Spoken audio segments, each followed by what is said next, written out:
그런 사람이 되고 싶었어요. 내가 한 권의 책이라면 누군가가 발견했을 때 '와 이 책 진짜 좋다.' 그런 책 같은 사람이 되고 싶었어요.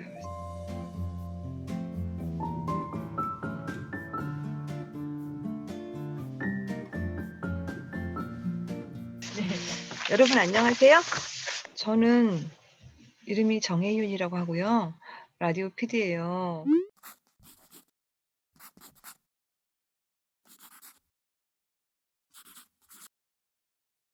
이런 이야기 좀 할게요. 책, 특히 소설 지금 이렇게 바쁘게 읽어야 될 거 많잖아요. 뉴스도 봐야 되고 뭐도 하고 뭐도 해야 되는데 소설 읽는 거 어떻게들 생각하세요? 저는 세상을 그냥 하나의 책이라고 생각해요. 그래서 제가 세상을 보는 눈은 항상 독자의 눈이에요. 그래서 책을 읽다가 좋으면 '아 오늘 하루는 이거 메모하고 싶다. 오늘 하루는 여기 접어 놓을 만한 페이지다. 저 주인공은 진짜 멋지다. 이 사람은 좀 가슴에 남는다.' 이거를 세상 전체를 확장시켜서 사는 게 저의 삶이고 어 그냥 세상을 보는 눈도 독자의 눈이고, 이렇기 때문에 좋은 사랑 소설을 하나 읽는 거는 어떻게 보면 저라는 인간성이 쪼끔 달라지는, 저라는 사람의 마음이 좀 달라지는, 그래서 그냥 저는 오랫동안 책을 읽었고 사랑했고 그 똑같은 눈으로 세상을 본다. 그리고 저 또한 한 권의 책으로 본다. 이렇게 생각하시면 될 것 같아요. 저를 한 권의 책으로 본다는 건 어떤 의미냐면, 제가 옛날에 맨 처음 책을 봤을 때 서점에 갔더니 베스트셀러가 엄청나게 많아요. 뭐 이달의 책, 뭐 어디 선정 이런 게 많은데 저는 이상하게 좀 이런 데 있는 먼지가 이렇게 쌓여 있는 책을 좋아했단 말이에요. 그게 저 같았어요. 근데 그 책들이 좀 이렇게 이렇게 페이지를 넘겨보면 좋은 내용이 있을 수 있잖아요. 굉장히 좋은 내용이 있을 수 있고 그런 사람이 되고 싶었어요. 내가 한 권의 책이라면 누군가가 발견했을 때 '와 이 책 진짜 좋다.' 어 그런 책 같은 사람이 되고 싶었어요. 그래서 나의 텍스트, 나라는 사람이 하나의 텍스트라면 어떻게 읽힐까? 어떻게 발견될까? 어떤 말을 할 수 있을까? 이게 저를 자기 형성하는 과정이었던 것 같아요. 그래서 책을 읽는 거는 아주 내가 읽었던 좋은 것들로 하나하나 나를 채우고 싶은 저의 욕망의 반영이었고, 근데 인제 그 코로나 시대의 사랑 이야기, 이 제목을 코로나 시대에 읽는 사랑 이야기, 이 제목을 붙인 이유는, 코로나 시대라는 건 엄밀히 말하면 어떤 시대냐면 두 가지 의미가 있어요. '저 사람이 혹시 나한테 전염병 옮겨주는 거 아니야?' 혹은 '내가 저 사람한테 전염병 옮길 수도 있는 거 아니야?' 이 질문을 품고 산다는 뜻이에요, 1차적으로는. 그게 의미하는 게 뭐냐면, 내가 자아라든가 나 자신의 정체성이라든가 자유라든가 이런 걸 굉장히 많이 외치고 살았어요. 나의 자신의 권리라든가. 근데 이게 너무나 연결돼 있는 거예요. 그 연결을 보는 시대라고 저는 생각을 하는 거거든요. 그러니까 사실은 내가 나를 굉장히 외쳤지만 그게 연결돼 있다는 걸 잊었을 때 그 고독을 발견하는 시대라고 생각했고요. 코로나 시대가 우리한테 주는 만약 교훈이라든가 변화가 있다면 '어떻게 잘 연결될까?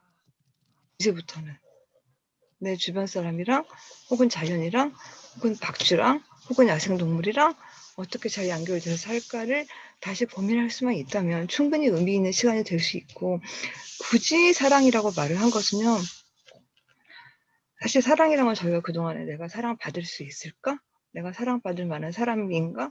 아 사랑받고 싶다.' 해서 굉장히 나 중심적인, 자아 중심적인 거였는데, 저는 이 책을 통해서 '내가 당신을 잘 사랑할 수 있을까? 내가 너를 어떻게 해야 사랑할 수 있을까?' 저 같은 경우 이 책에서 '살쾡이 내가 널 어떻게 해야 사랑할 수 있어? 아마존 어떻게 해야 내가 너를 사랑할 수 있어? 안 다치게 할 수 있어?' 그 질문이 저한테 너무 중요해졌던 거예요. 그래서 저는 코로나는 우리가 연결돼 있다는 거를 원하지 않는 방식이었지만 알게 됐고, 코로나 시대의 사랑 이야기라는 건 만약에 저 자신한테도 지금까지는 '내가 사랑받는 문제, 내가 사랑받을 만한 사람인가?' 이런 문제가 중요했다면, 이제는 자연, 특히 야생동물 '내가 어떻게 사랑할 수 있을까?' 그리고 또 하나 중요한 질문이 있어요. 미래 세대. '내 미래에 올 세대를 내가 어떻게 해야 사랑할 수 있을까?' 이런 질문을 바꿔보면 어떨까라는 생각으로 몇 권의 책을 골랐고, 대표적인 게 연애소설 읽는 노인이었던 거예요. 루이스 세풀베다라는 작가가 쓴 거예요. 근데 이 루이스 세풀베다라는 분이 저한테는 또 하나 저의 목소리였어요. 그러니까 책을 읽는다는 거는 내가 이 책을 읽기 전에는 낼 수 없는 또 하나의 목소리를 내가 갖는 것인데, 저는 세풀베다의 목소리를 제 목소리 중에 하나로 삼고 있어요. 왜냐하면 루이스 세풀베다 아저씨는, 선생님은 사실은 안타깝게도 이번 코로나로 돌아가셨어요. 스페인에서 코로나로 돌아가셨고, 여기 보면 어떤 분이 잘 적으셨던데, 밀림에 살면서 자유로워진 거예요, 이 사람이. 그래서 자기가 원래는 자유롭지 않았다는 걸 몰랐어요. 자유가 나한테 필요한 것인지도 몰랐어요. 근데 그렇게 살면서 나 자유롭고 자유가 나한테 필요한 것인지도 몰랐는데 내가 자유롭다는 걸 알게 됐다. 저는 그 문장이 이 책 처음 읽었을 때 그렇게 좋았어요. 그게 내가 필요한 건 줄 몰랐는데 알고 보니 그게 나한테 필요한 것이었고 그게 좋은 것이다. 이게 참 나한테 그런 일이 생겼으면 좋겠는 거예요. 뭐가 알기 전에는 그게 필요한지도 몰랐어. 책을 읽기 전에는.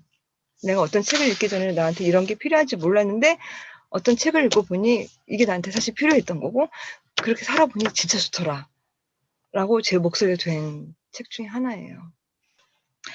이 소설은 완전히 허구는 아니고, 루이스 세풀베다가 그 아마존에서 실제로 수아르족이랑 살아요. 망명 비슷하게 사는데 그때 수아르족한테 여러 가지를 배워요, 루이스 세풀베다가 실제로. 근데 가장 좋은 건 뭐냐면은 주변 세계와 하나가 되는 법, 그러니까 그 일부분이 되는 법을 배워요. 밀림에서 살려면 일단은 발 뒤꿈치부터 걸어야 돼요, 걸을 때. 그러니까 앞꿈치부터 걸으면 잔가지 같은 게 부러지는 소리가 난단 말이에요. 그러면은 야생동물이 내가 여기 있다는 걸 알 수도 있겠죠. 나를 공격할 수도 있겠죠. 아니면 내가 다른 동물을 놀라게도 할 수 있겠죠. 그래서 밀림에서 사는 굉장히 다양한 방법.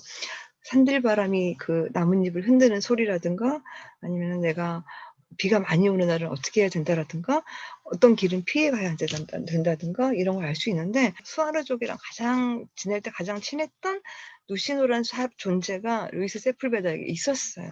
근데 루시노는 그에게 누구였냐면 그냥 친구가 아니라 영혼을 나누는 친구. 소설의 맨 앞에 보면 이 누시노란 친구랑 같이 지낸 게 아마존에서의 루이스 세풀베다 생활이었는데, 이때 가장 배운 것 중에 좋은 점 중에 하나가 밀림의 일부분이 되는 방법과 함께 수아르족은 전통적으로 밤이 되면 이야기를 많이 해요.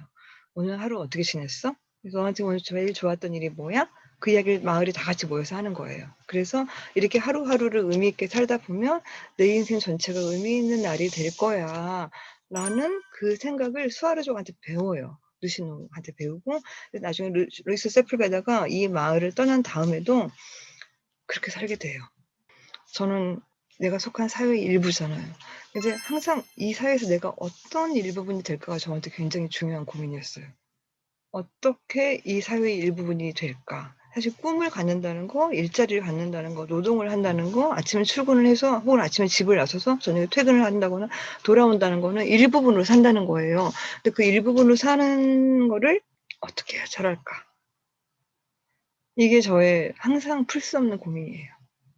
루이스 세풀베다는 루시노한테 밀림의 일부분이 되는 법을 배웠고, 가족 공동체의 일부분이 되는 법을 배웠고, 그리고 아마존의 일부분이 되는 법도 배웠겠죠. 그래서 저한테는 그 밀림의 일부분이 된다는 거랑 자연의 일부분이 된다는 거랑, 그리고 저녁이면 의미 있는 시간을 보내기 위해서 우리 다 같이 모여서 오늘 하루는 어떤 하루였어라고 대화를 하는 시간을 가졌다는 거, 이 모든 게 저한테 굉장히 참 좋은 목소리가 됐어요, 제 목소리. 그래서 뭔가의 일부분이 된다는 거는 제가 누구랑 관계를 맺는 방식이 굉장히 중요한 질문이라는 거.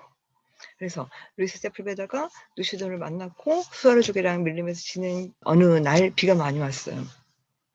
루시노가 친구 한 3시간 좀 뛸 수 있어? 라고 물어봐요.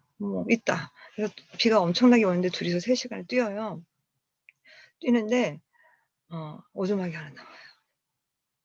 그리고 저기 가면은 루시노가 어떤 노인이 살고 있다 하고 알려줘요. 그래서 그 집에 갔더니 이제 비에 홀딱 젖었죠. 너무 춥죠. 근데 그 노인이 따뜻한 그 아마존의 술 같은 걸 주고 오늘 밤은 저 해먹에서 자요 하고 자기 잠자리를 줘요.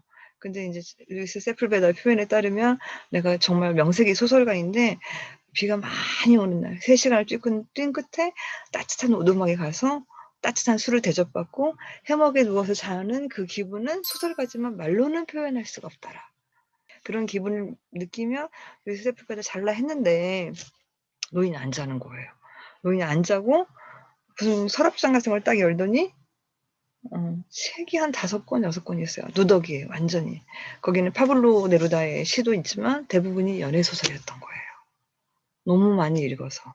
닳고 다른 연애 소설. 이 노인이 이 호세 노인을 분한 거예요. 수십 년이 흐른 뒤에.